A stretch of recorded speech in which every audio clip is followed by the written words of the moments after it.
يا هلا والله حبايب قلبي، شلونكم؟ شو اخباركم؟ ان شاء الله بخير. قبل لا اشوف الفيديو اتمنى تحطون لايك واشتراك بالقناه، شاركوا الفيديو اصدقائكم حتى يوصل للجميع. طبعا مثل ما تعرفون اليوم انتشر فيديو السلوان مونيكا، ايضا سوى شيء ما ينسكت عنه صراحه، حرق العلم العراقي وصوره سيد مقتدى، وايضا حرق صوره الامام الحسين. يعني صراحة هذا الشيء ما يسكت عنه. ليش وقت تبقون هيك ساكتين انتم؟ يعني بالنسبة للحكومة العراقية او بالنسبة للدولة العراقية بصورة عامة، الحكومة السعودية هي اللي تمنح هذا الشخص وهي اللي جاي تدفع هذا الشخص هو هيك يسوي.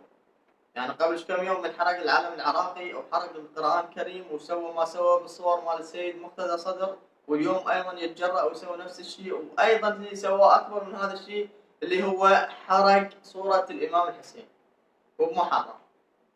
يعني شو تريدون بعد تسووا اكثر هذا؟ ليش وقت هيك تبقون ساكتين؟ ليش ساكتين عن الحكومه السعوديه؟ ليش ما تتدخل حكومتنا العراقيه وتسوي حل لهذا الموضوع؟ ليش وقت يبقون هيك يستهزئون فينا احنا؟ صراحه ما اعرف. تقول انتم رايكم بالتعليقات بخصوص هذا الموضوع. نكون وصلنا حبايب قلبي الى نهايه الفيديو، اشوفكم فيديو جديد، مع السلامه.